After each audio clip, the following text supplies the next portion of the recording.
Today, Toronto FC announced their 2021 end-of-season roster moves, which means this dreadful season is finally over. Today was the exciting day where we got to find out which contract options TFC was extending and which ones they were not. And this is the first bit of roster building that we get to see under new head coach and sporting director Bob Bradley. So of players whose options were picked up for this next season, we have Quentin Westberg, Aro Jr., Jonathan Osorio, Noble Okello, Jacob Schaffelberg, and Ifeanachi Achara. All useful players for Toronto FC, no surprises there. Those are all guys who are either already key pieces to what little success Toronto FC had this season, or are pieces in Noble Okello's case that are showing promise building towards a brighter future. The following 5 players had their options not exercised by Toronto FC.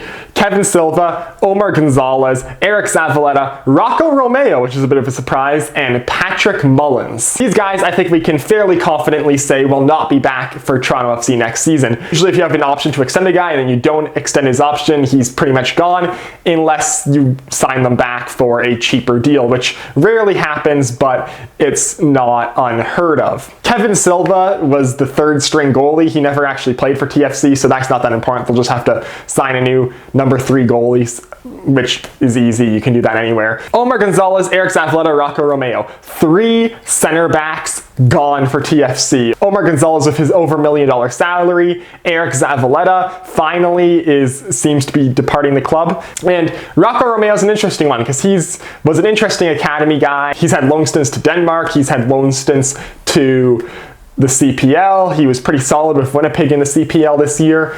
But it seems like TFC has decided that his development isn't really going anywhere, so they're letting him go. It's quite weird to see a academy graduate who hasn't cracked the top team yet, especially for TFC, not getting his contract extended, or I guess the option exercised on his contract. But it seems that Rocco Romeo's time at Toronto FC has unfortunately come to an end before his TFC tenure could really get started. And Patrick Mullins, the highly controversial striker for TFC, which some people liked to defend, most people did not like him. I very strongly did not like Patrick Mullins after a MLS season where it took him forever to register a shot on target and didn't score a single goal in MLS all season. Mullins seems to finally be on the way out of Toronto after coming here midway through the 2019 season. 2.5 seasons at TFC, and he scored some goals here or there, but never really added anything to the offense. And also announced today were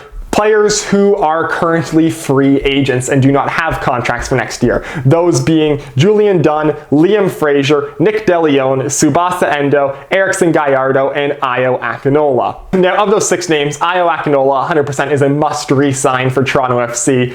He, despite having some injury issues the last 2 seasons, was, when he was healthy, our best striker and most consistent striker both for the last 2 seasons. And he's a guy that, in his development, is just starting to get going.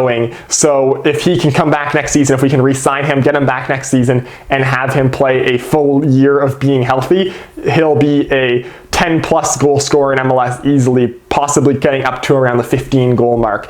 However, there are some rumors that maybe a couple of European teams are already looking at him and might try to take advantage of the fact that he's a free agent. So it'll be interesting to see how that plays out. Erickson Gallardo, terrible TAM signing back in 2019. Finally, he is leaving TFC, opening up just over $300,000 of salary room. I can't believe Gallardo was literally paid $300K a year to do pretty much nothing. That was an insanely bad deal, so thank God that one's finally done. Subhasa Endo is an interesting one. He's a guy whose contract with TFC has run out a couple of times and he always ends up back in. He's a useful depth piece. A lot of guys like him. He's a fan favorite. Guys in the room seem to like him. I wouldn't be surprised if Endo comes back for next season. Nick DeLeon. The goal against Atlanta in 2019 in the conference finals was just one of the greatest things I have ever seen. Probably my greatest, fondest memory of watching a TFC goal, just because of the situation. I was with my friends in my house at that point, and we were all watching it together, and he scored that goal, and it was beautiful. I love that moment. And I will always fondly remember Nick DeLeon because of that goal.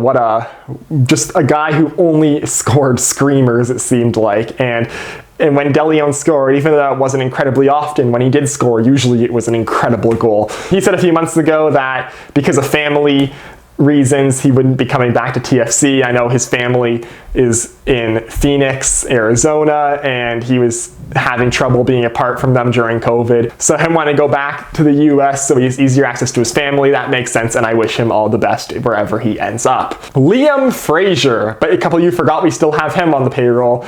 He was on loan this entire season with the Columbus Crew, and Fraser is a guy who I think has been a bit at ends with Toronto FC. In 2019, 2020, there were talks of him being the Michael Bradley replacement, of him coming up and being the guy from the academy to get into the first team, and then Ralph Priso all of a sudden comes up and passes him. He's not getting the playtime he wants, leaves TFC to go on loan to Columbus this season, and while playing at Columbus is getting periodic call-ups to the Canadian national teams too. So he is a guy who doesn't really like TFC at the moment, just because we weren't developing him and weren't giving him the playtime he probably wanted. It'll be interesting to see if Bob Bradley tries to bring him back, but I think with him being a free agent, he's probably going to look elsewhere. And the last guy on that list was Julian Dunn. Dunn, again, like Rocco Romeo, is another interesting young center back from the academy. Hasn't really broken into the TFC first team. Played the Canadian Championship final, but that was pretty much it for his involvement this season.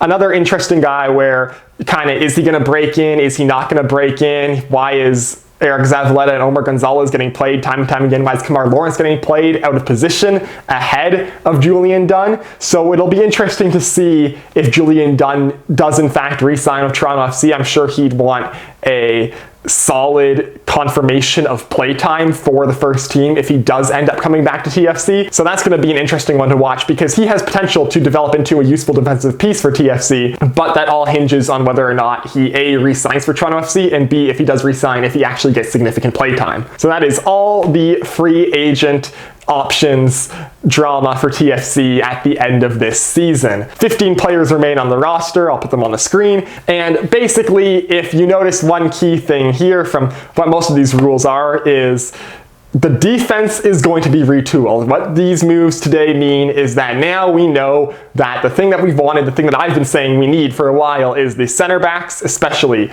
are finally going to be retooled, because when it comes to center backs right now, we have Chris Mavinga and Luke Singh, and that's it. So the center backs, we now know for sure, is going to be having a retooling.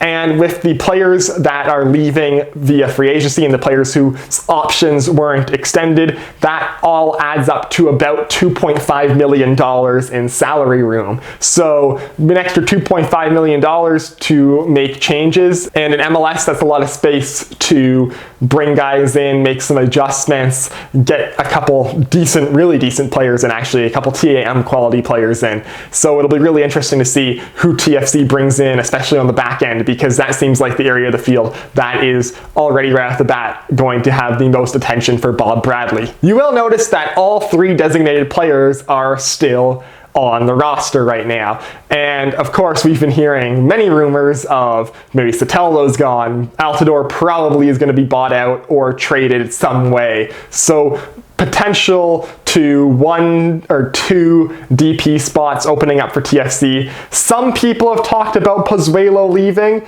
but I think TFC has said that they're sending a trainer to Spain a couple times this offseason. They're going to be sending a trainer a couple times this offseason to Spain to train with Pozuelo, and if you're planning on getting rid of the guy, you probably don't do that. So I think Pozuelo is the only DP that I think we know is going to be back. Soteldo's up in the air. I would like to see him back, but who really knows at this point? Josie Altidore is probably gone, unless him and Bob Bradley have a very constructive talk and Josie fully buys into what Bob Bradley's selling, and they can figure out how to monitor his fitness to make sure he's fit to play in games. That's a lot of ifs. And I don't think Bob Bradley, especially coming to this job as his first year at TFC, wants to deal with that many ifs. So I think of the 3 DPs, I think it's like a 95% chance we see Josie go, about a 50% chance we see Soteldo leave, and maybe a 5% chance we see Pozuelo leave. So that's the remaining squad we have. Bob Bradley has his work cut out for him. And so that does it for my TFC 2021 playlist, I guess. This is technically not the end of 2021. I'm sure in December more things will happen, but I like to call the end of season roster moves is my dividing point. That's when the 2021 season ends and the 2022 season begins for me. So any video moving forward in this month will be on the new TFC 2022 season playlist. That is for this video. If you liked it, hit like. If you want to see more of my stuff, hit subscribe. Follow me on Twitter. Link is down below in the description, and I will see you next time.